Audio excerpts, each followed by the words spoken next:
A Casa FEEGO apresenta Seminário No Mundo Maior, uma obra do Espírito Emmanuel através da psicografia de Francisco Cândido Xavier, uma coprodução com o GEAF. Boa noite a todos. Estamos aqui, né, para dar continuidade, né, ao seminário No Mundo Maior.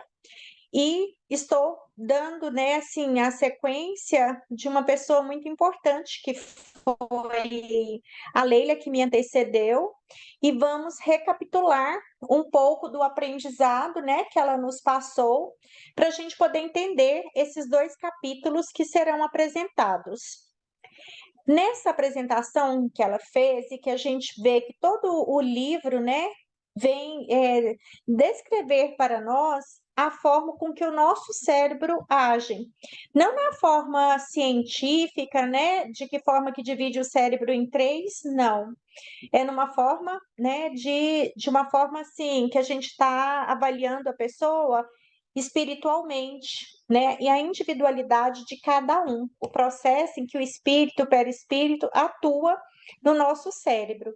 Então, quando faz essa divisão, a gente tem 3 divisões, em que um é o hábito e o automatismo. O que seria isso? Todos os hábitos que a gente tem, que a gente faz, e aquilo que é automático, né? Que o nosso cérebro, as células nervosas progridem.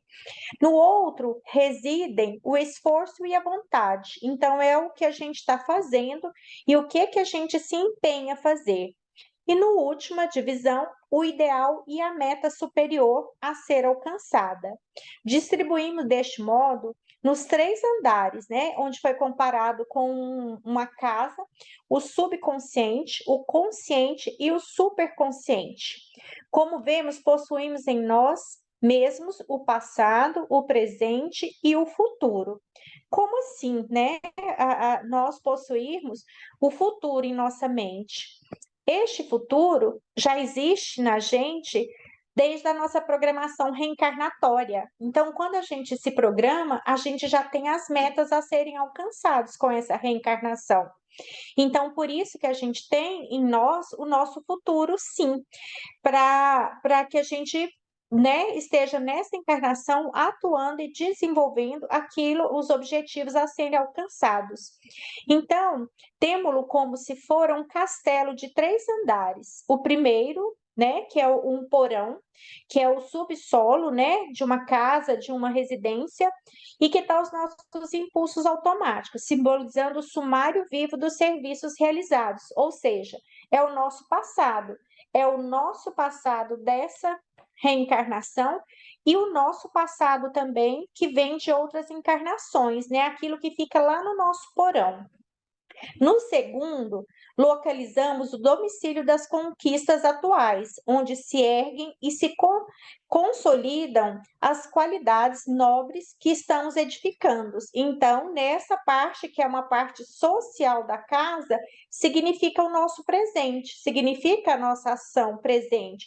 O que estamos fazendo, o que estamos produzindo, no intuito de acessar o nosso terceiro, né, espaço, que temos a casa nas noções superiores, que seria como um sótão, né, um lugar pouco acessado, pouco, né, ainda conseguindo ser perceptível a nossa pessoa.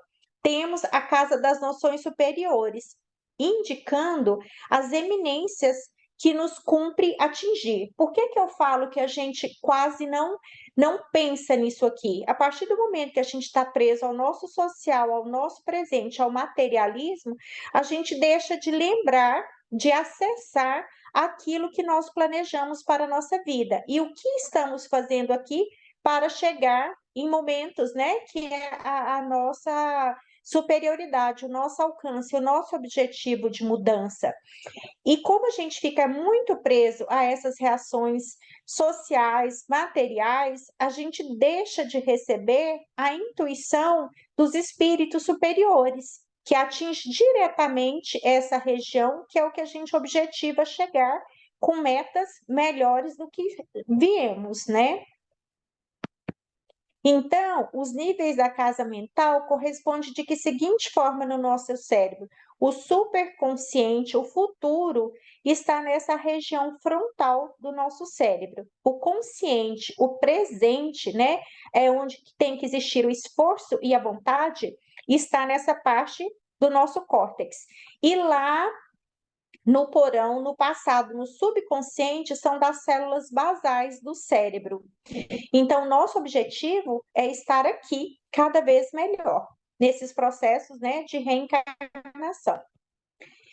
E ficou também constatado com essa avaliação dentro do livro e por outros autores que a área mais atingida de nosso cérebro, quando estamos com alguma perturbação, com algum comprometimento, né, das nossas ações, do nosso equilíbrio, é a massa cinzenta, que é composta de corpos celulares, de neurônios, responsável por interpretar os impulsos nervosos das regiões do nosso corpo até o encéfalo. Então, é onde a gente tem visão, audição, a memória, emoção e a fala.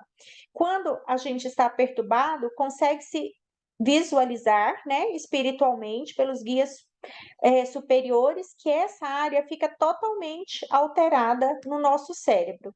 Notei, porém, que esse material oriundo da mente perturbada, imprimindo-se no mecanismo fisiológico, era assimilado pelo sangue, que a seu turno o restituirá ao cérebro físico, acumulando-se em todas as zonas deste, mais próximo da substância cinzenta.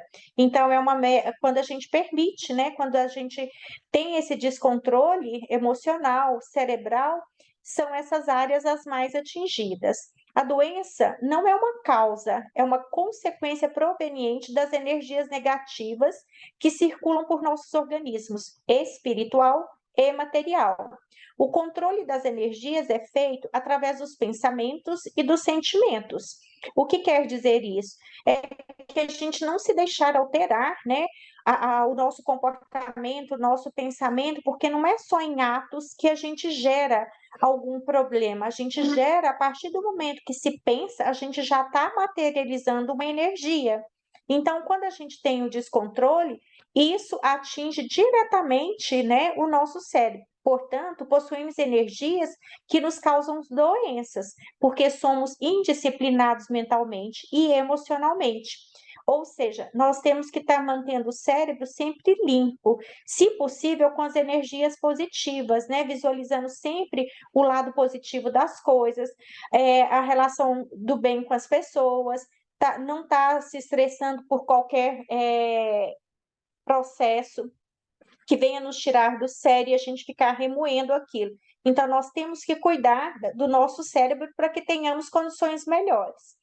Podemos classificar as doenças em 3 tipos: físicas, espirituais e atraídas ou simbióticas, classificada nos domínios da mediunidade por André Luiz, que explica que, assim como o corpo físico pode ingerir alimentos venenosos que lhe intoxicam os tecidos, também o organismo perispiritual absorve elementos que lhes degradam com reflexos sobre as células materiais. Então, da mesma forma, né, que a gente pode se machucar, se cortar, comer um alimento, ingerir álcool, que vai alterar a nossa condição física, os pensamentos negativos, esses desequilíbrios emocionais, também vão ser traduzidas nas nossas células materiais, gerando as doenças. A mente invigilante, no livro, né, Leis de Amor, o espírito de Emmanuel responde às várias questões. Uma delas é: a mente invigilante pode instalar doenças no organismo? E o que pode provocar doenças de causas espirituais na vida diária? Emmanuel responde: a mente é mais poderosa para instalar doenças e desarmonias do que todas as bactérias e vírus conhecidos. Necessário, pois, considerar igualmente que desequilíbrios e moléculas surgem também da imprudência e do desmanzelo, da revolta e da preguiça. Então, são os maus sentimentos, né, que a gente passa a adquirir e alterar os nossos pensamentos. Pessoas que se embriagam a ponto de arruinar a saúde, que esquecem a higiene até de tornarem presas dos parasitas destruidores, que ficam nervosos e irritados pelas menores razões, destrambelhando os próprios nervos.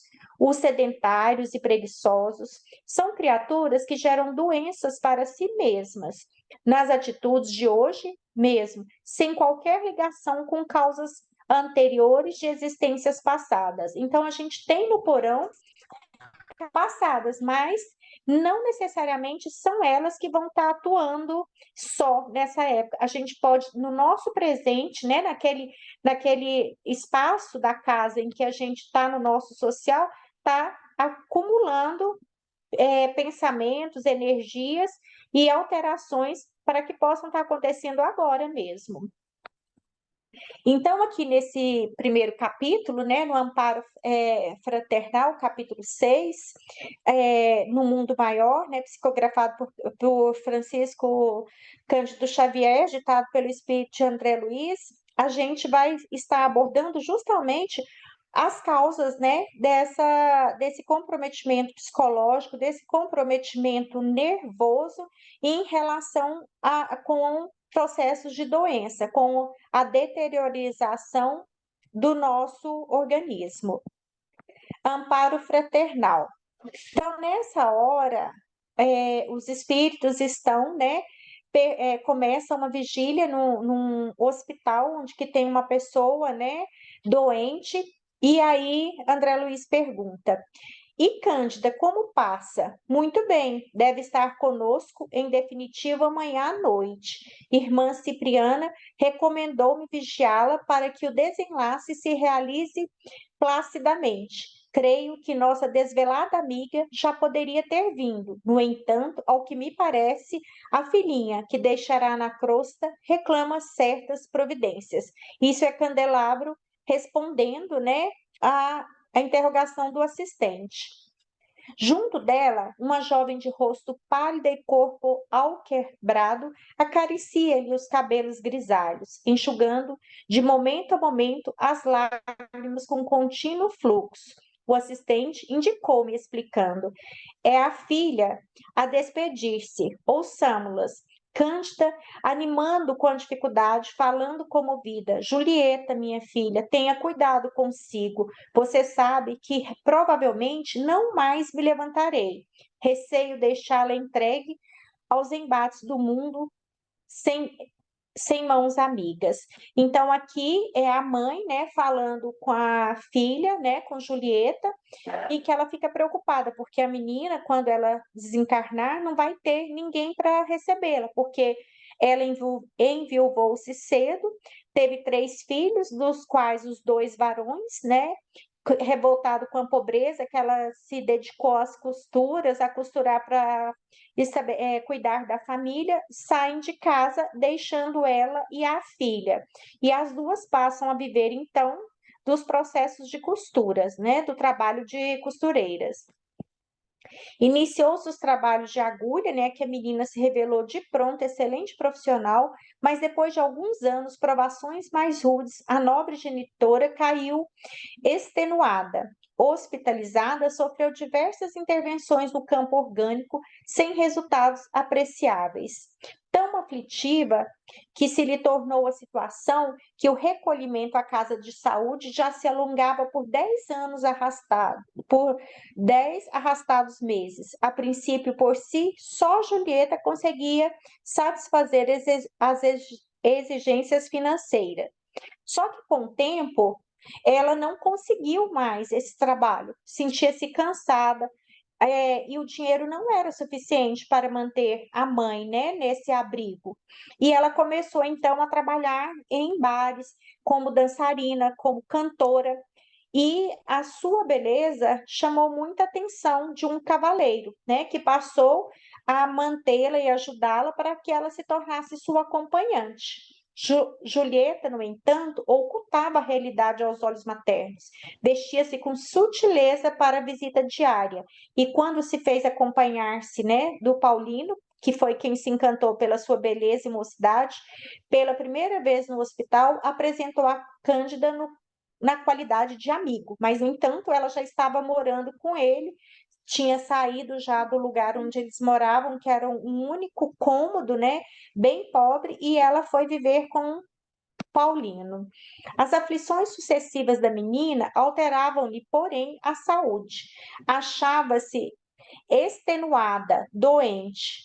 Atrozes perturbações conscienciais, parecia perder a paz de si mesma. Debatia-se-lhe a mente, angustiada entre as exigências do mundo material e as imperiosas postulações do espírito. Então, ela sabia que aquela conduta que ela estava tendo não era correta, né? Não era o que a mãe tinha ensinado, mas infelizmente a vida presente, infelizmente a parte social, ela precisava desse dinheiro para manter a mãe. Vibrações pesadas caracterizavam-se pela cor muito escura, desciam-lhe da fronte e fixavam-se no aparelho respiratório, represavam-se na pleura, invadiam os alvéolos e daí passavam o coração, influenciando as trocas sanguíneas, momento em que a substância fluídica das emissões mentais se esvaneciam, absorvidas pelas artérias. O, restitu, o, restitu, o restituía ao cérebro físico, acumulando-se em todas as zonas destes, mais próximas às substâncias cinzentas. Então, aqui começa a ocorrer aquela alteração da saúde física através dos processos que ela estava sofrendo, do conflito mental, né? Então, essas alterações, os lugares onde ela passou a frequentar, que tinham as ondas, né, mais negativas, frequentada por obsessores, ela começou a ter alteração física. No entanto, concluiu Calderaro, atencioso, as preces maternais acompanham-no através dos escabrosos caminhos, e Cândida não tem sofrido em vão, colaboradora fiel de muitos serviços e credora de muitas bênçãos. Então, ele fala que o que ainda mantinha a Julieta de pé e em condições melhores eram as preces da sua mãe, que, mesmo doente, nunca deixou de realizá-las. Mas, afinal, o que seria a prece? Poderíamos dizer que a prece é uma projeção do pensamento a partir do qual irá se estabelecer uma corrente fluídica, cuja intensidade dependerá do teor vibratório de quem ora. E nisto reside o seu poder e o seu alcance, pois nessa relação fluídica o homem atrai para si a ajuda dos espíritos superiores, a lhe inspirar bons pensamentos. Por que pensamentos? Porque são a origem de quase totalidade de nossas ações. Ou seja, pensamos, materializamos, né? Primeiro pensamos e depois agimos. E aqui então vem mostrar que por que a gente esquece muito o sótão, né? O nosso superconsciente, porque a gente não abre a mente para esses processos de boas vibrações, de oração, né, para estabelecer essa conexão com os espíritos superiores. Poderíamos dizer também que a prece é uma invocação e que por meio dela pomos pensamento em contato com o ente a quem nos dirigimos. Então, mesmo a mãe doente, com aquela reação, aquilo que a Julieta não conseguia por causa da perturbação que ela passava, né, mental, a mãe conseguia enviar boas energias através dos espíritos superiores. A prece é a expressão de um sentimento que sempre alcança a Deus, quando ditada pelo coração de quem ora. Através da prece, pode-se ainda fazer o bem aos semelhantes, porque o espírito que ora, atuando pela vontade de praticar o bem, atrai a influência de espíritos mais evoluídos, que se associam ao bem que se deseja fazer. A oração é o compromisso da criatura com o Criador, compromisso de testemunho e esforço, de dedicação aos superiores desígnios. Toda prece entre nós deve significar, acima de tudo, fidelidade do coração. Essa está nos Mensageiros, essa citação. A prece traça fronteiras vibratórias, os missionários da luz. A prece, qualquer que seja ela, é a ação provocando a reação que lhe corresponde, entre entre a terra e o céu. Então, a prece é a mesma coisa quando se você tiver uma energia negativa, ela te circunda você e vai para aquela pessoa, né, que você está com raiva, que você está vibrando negativamente. Se a pessoa estiver na mesma sintonia com você, então o que que acontece? Você tem uma reação, né? E você vai ser atingido. Então você precisa manter vigília, vigiar e orar.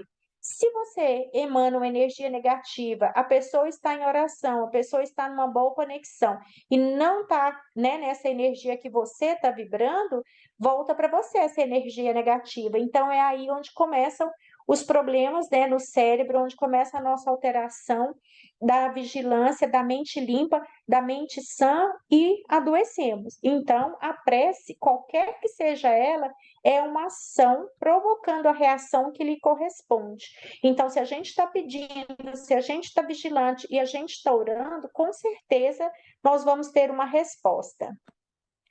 Identificando as manifestas perturbações no cérebro e no bulbo raquiano, encarei o meu orientador e perguntei: não estaremos aqui ante a misteriosa origem da encefalite letárgica? O que é uma encefalite letárgica? Doença europeia do sono ou doença de von Ecomono? É uma forma atípica de encefalite, cujas causas não são conhecidas, provoca letargia, sonolência incontroláveis e tremores.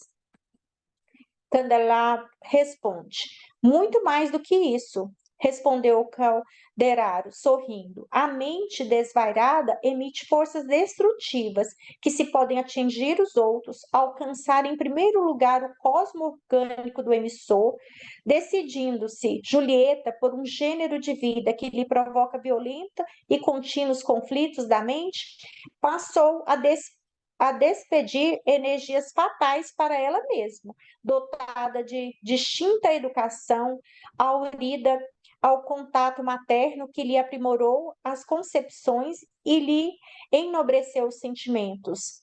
Incompatibilizou-se com uma existência de nível mais baixo na crosta planetária. A preparação do espírito ilumina invariavelmente.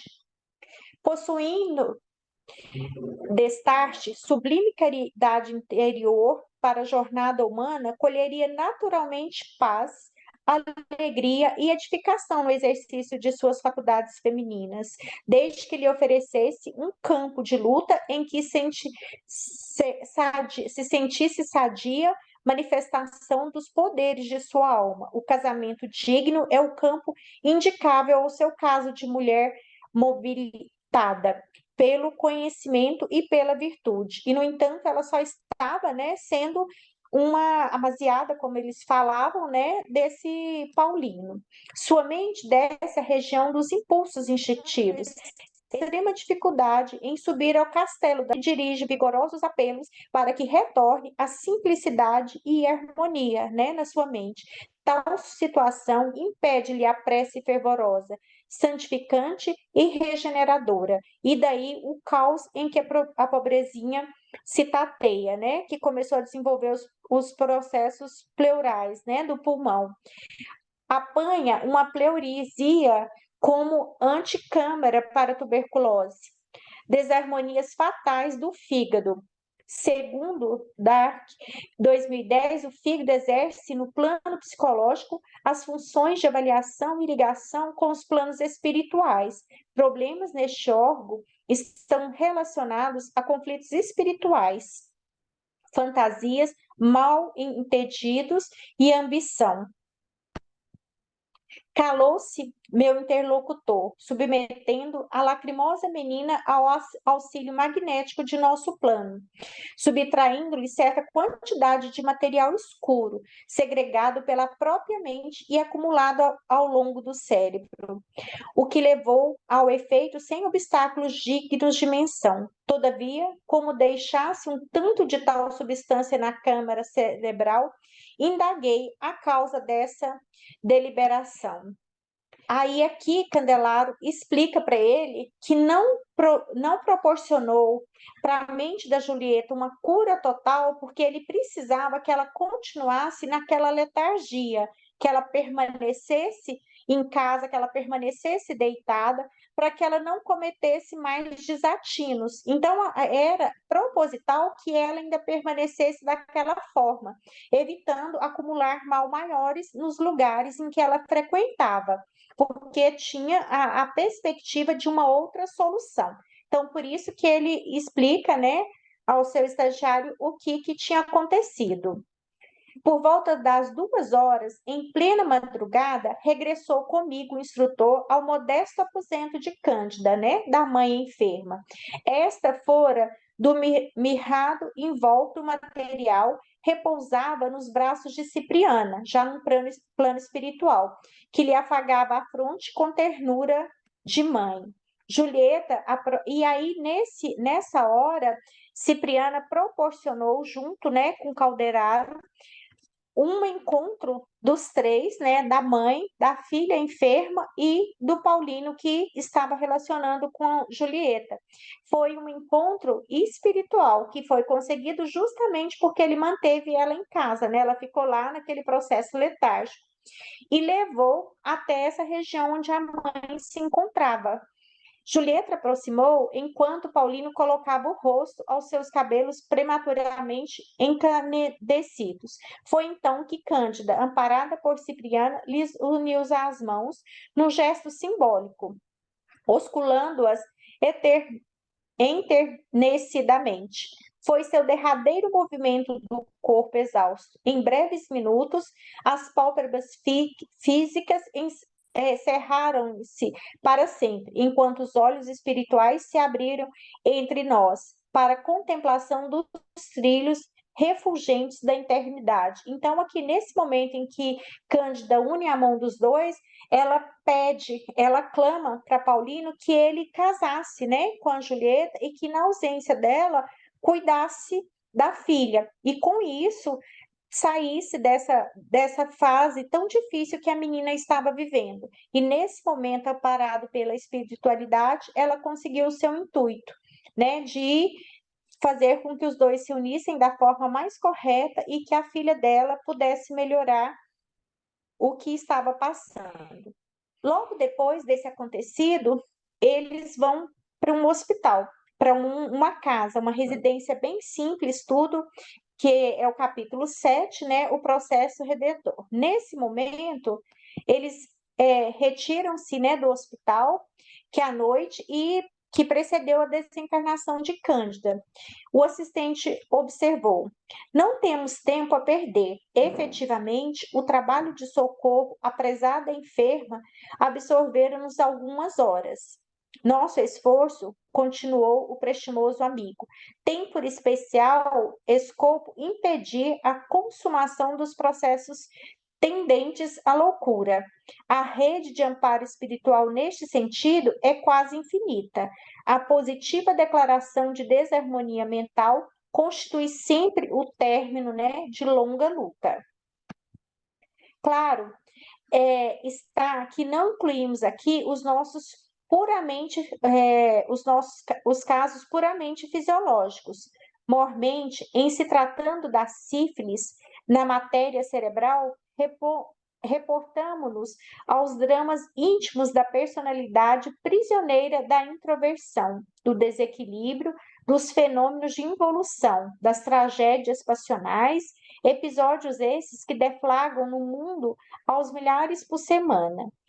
Nas esferas imediatas à luta do homem vulgar, onde nos achamos presentemente, são inúmeras as organizações socorristas dessa natureza.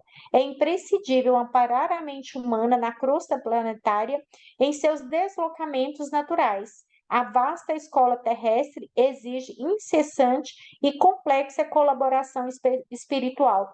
Então, quando pergunta, né, no livro dos Espíritos se nossas ações são influenciadas, né, pelo plano espiritual, fala que sim.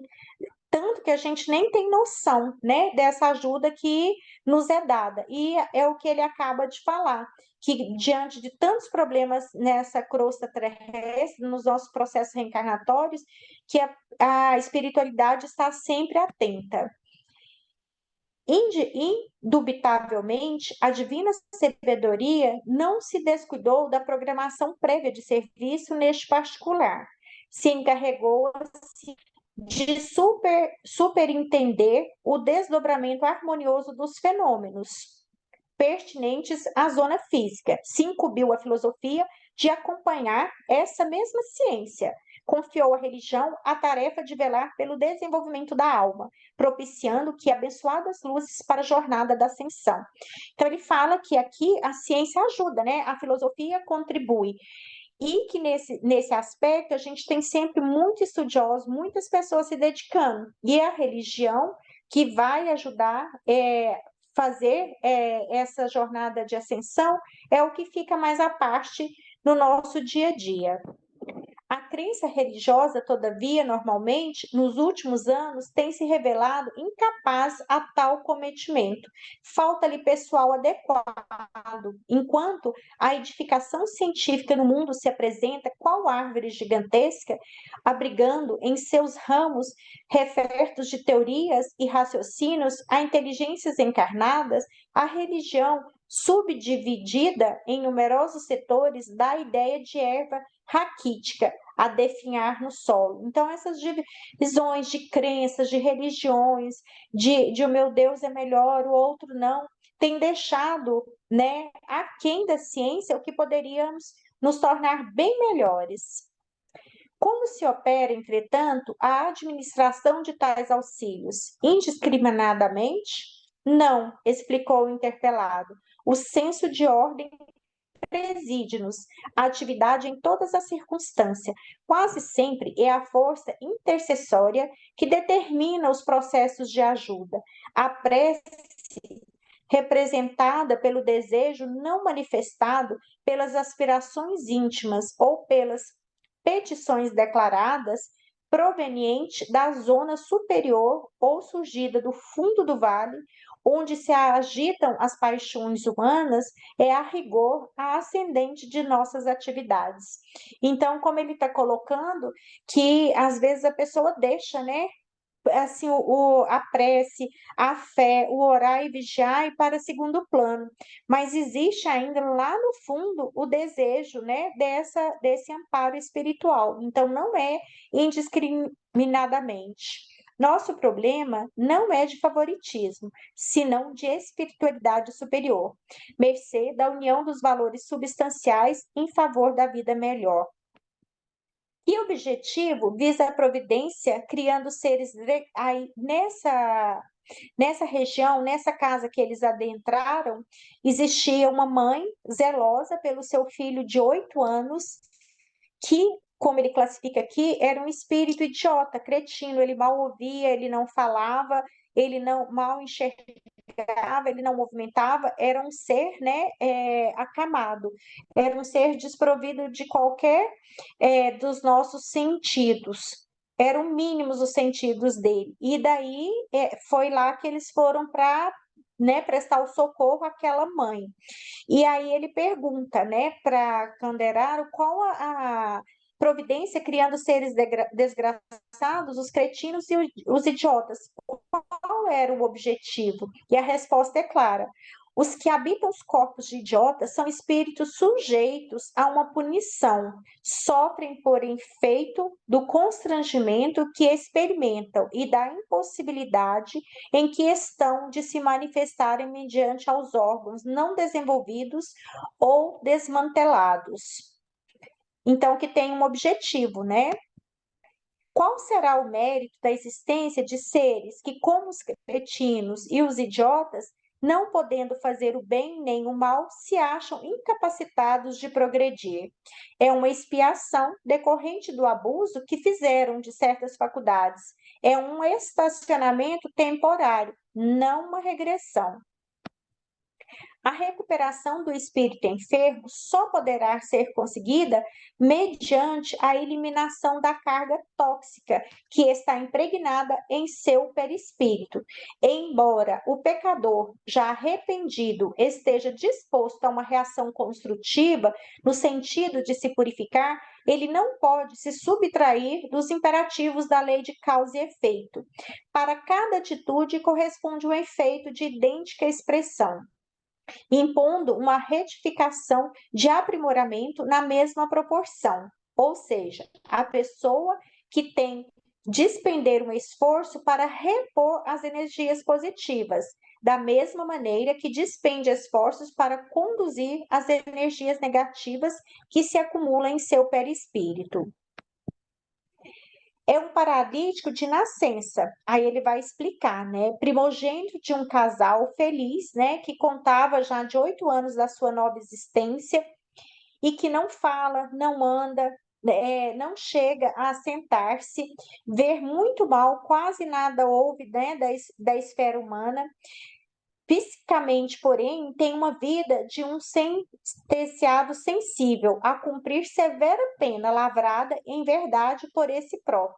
Há quase 2 séculos, decretou a morte de muitos compatriotas numa insurreição civil. Valeu-se da desordem político-administrativa para vingar-se de desafetos pessoais, semeando ódio e ruínas. Viveu nas regiões inferiores, apartando da carne e inonimáveis suplícios. Inúmeras vítimas lá já lhe perdoaram os crimes. Muitas, contudo, seguiram obstinados anos afora. A Malta agora aliou-se um pouco a pouco, até que se reduzisse 2 íntimos inimigos, hoje em processo final de transformação. Então, esse rapaz, né, essa criança de 8 anos, estava nesse estado porque em encarnações passadas ele tinha levado à morte de várias pessoas e as suas vítimas não o perdoavam. É aquilo que a gente falou, você gera uma energia e você recebe essa energia de volta. Então, ficou um campo magnético entre ele e as suas vítimas, dos quais, nessa fase, após 200 anos, sobravam-se só 2. Sim, o espírito não retrocede, em hipótese alguma, disse Calderaro. Todavia, as formas de manifestação podem sofrer degenerescências de modo a facilitar os processos regenerativos. Todo mal e todo bem praticados na vida impõem modificações em nosso quadro representativo. Nosso desventurado amigo envenenou para muito tempo os centros ativos da organização perispiritual. Então, ele estava aqui numa reencarnação, né, passando por esse processo vegetativo, no intuito de resgatar aquelas dívidas, né? Os pensamentos de revolta e de vingança emitidos por todos aqueles os quais deliberadamente ofendeu, vergastaram-lhe o corpo perispiritual por mais de 100 anos consecutivos, como choques de desintegração da personalidade, e o infeliz, distante do acesso à zona mais alta do ser, onde situamos o castelo das noções superiores, em vão se debateu no campo do esforço presente, isto é, a altura da região em que localizamos as energias motoras. Então, ele não conseguiu, né, no presente dele, no nosso campo social, conseguir acessar o superconsciente. É que os adversários implacáveis, apegando-se a ele através da influência direta, compeliram-lhe a mente a fixar-se nos impulsos automáticos, no império dos instintos, permitiu-lhe a lei que assim acontecesse. Naturalmente, porque a conduta de nosso infortunado irmão fora igual à do jaguar, que se aproveita da força para dominar e ferir. Também os míseros perseguidores são doentes do ódio e da vingança, como o nosso enfermo é um remanescente do crime, são náufragos da derradeira fase de salvação. Após a enorme hecatombe no mar da vida, onde se perderam por muitos anos por incapazes de usar a bússola do perdão e do bem, aproximam-se, porém, do porto socorrista. Então, aqui ele relata que não só aquele, né, menino de 8 anos em estado vegetativo estava resgatando, mas que os seus obsessores também precisavam se regenerar, porque eles continuavam ali naquele processo de vingança. Então, eles também não estavam crescendo, eles também não estavam fazendo o resgate necessário. Até lá, importa zelar com empenho pela valorosa mãe, que é essa vestalina senhora deste lar, em que as forças divinas respeitam a vocação para o martírio, por iluminar a vida e enriquecer a obra de Deus. Então, eles estavam ali naquele lar para estar auxiliando a mãe na condução dessa criança, né, deficiente, desse ser lá em cima de uma cama, para dar o consolo para ela diante das amigas, diante de outras pessoas que tinham os filhos saudáveis e que ela lamentava por ter sonhado tanto com essa criança e ter um filho nesse estado. Um dos verdugos desencarnados se moveu e tocou à destra o cérebro do doentinho. Então, dos dois inimigos que restavam ali naquele ambiente, um fez isso, né? Fez o toque no doente. Extrema palidez e enorme angústia transpareceram o semblante do paralítico. Notei que a infeliz entidade emitia, através das mãos, estrias negras de substâncias semelhantes ao piche, aos quais atingiam o encéfalo do pequenino, acentuando-lhe as impressões de pavor. Então, ali ele se movia, né, sentindo aquela energia negativa. Se o amor nos traz luz, o ódio arremessa estiletes de treva. Nos lobos frontais, recebemos estímulos do futuro, no qual o córtex abrigamos as sugestões do presente. E no sistema nervoso propriamente dito, arquivamos as lembranças do passado. Nosso pobre amigo está sendo bombardeado por energias destrutivas do ódio na região de serviços do presente, isto é, em suas capacidades de crescimento, de realização e de trabalho nos dias que correm.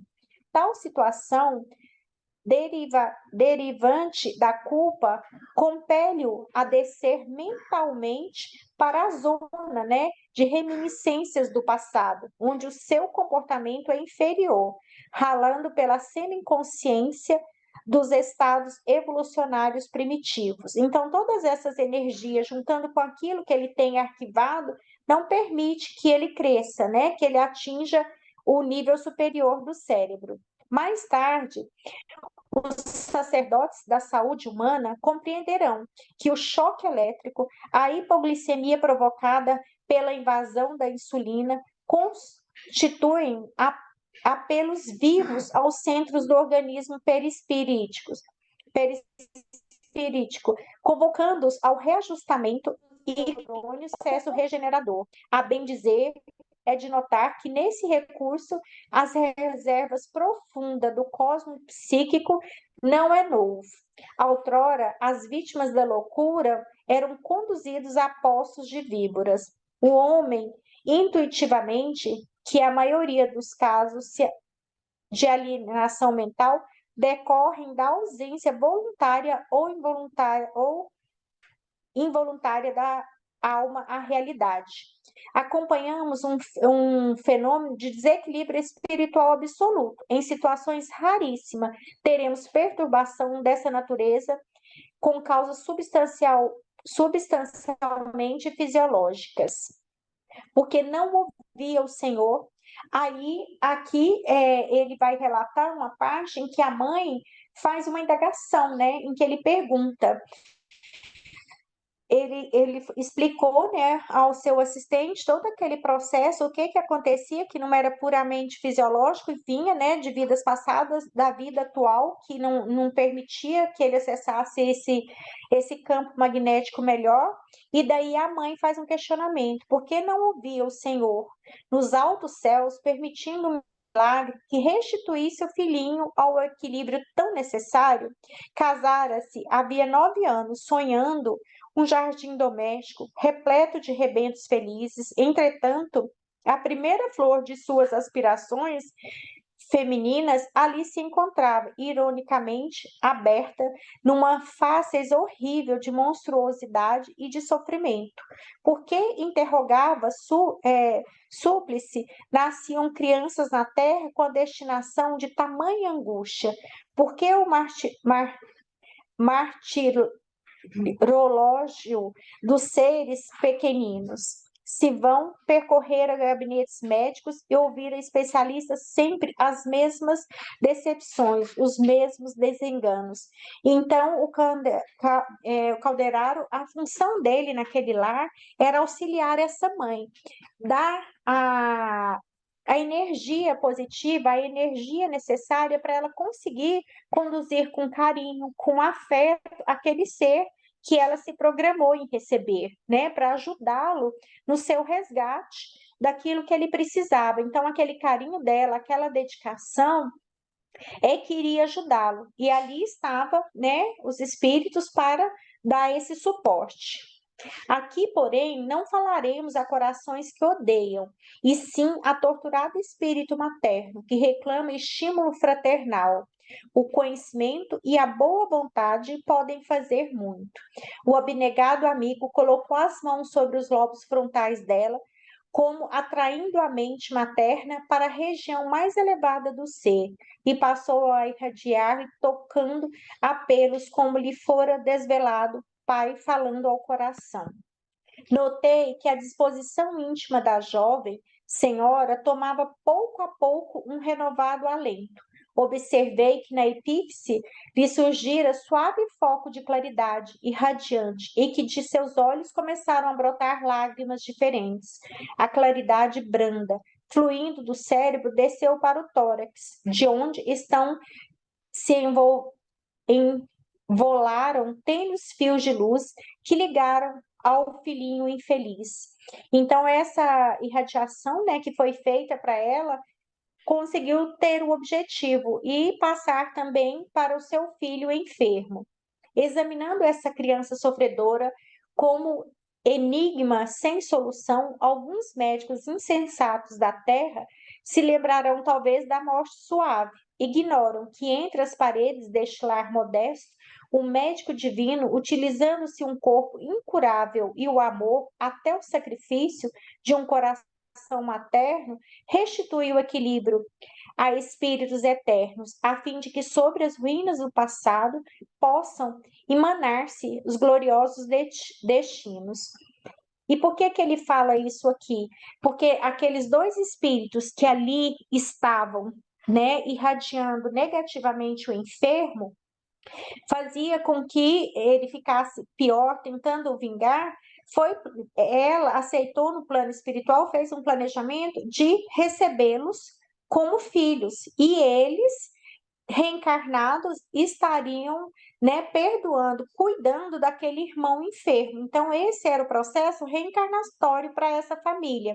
E aí, essas irradiações permitiam que ela melhorasse suas energias e fosse capaz de cumprir aquilo que ela se propôs, né, de recebê-los. E nesse momento dessa irradiação, no livro consta que esses espíritos se aproximam com as mãos sobre o enfermo e que vão realmente cumprir o planejado, né? Reencarnar como irmãos, e não só o enfermo, mas como esses dois vingadores que lhe restavam, serem também resgatar daquele processo, né? Que eles sofriam há mais de 200 anos de vingança dessa energia, conseguir que os seus campos, né, superiores de pensamento pudessem também agir. Então, que nós tínhamos para apresentar essas duas histórias, né? E essa finalidade de mostrar para a gente, né?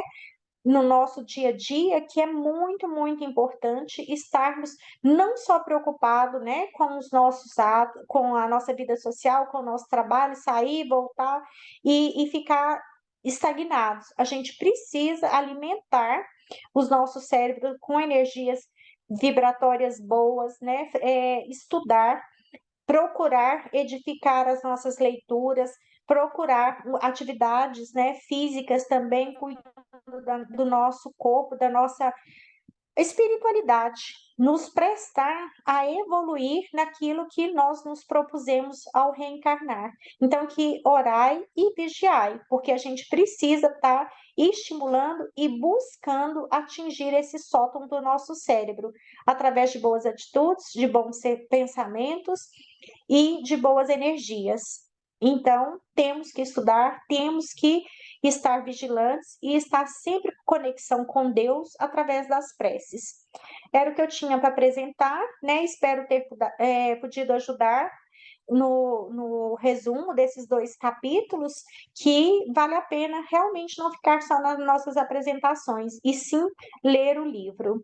Obrigada a todos.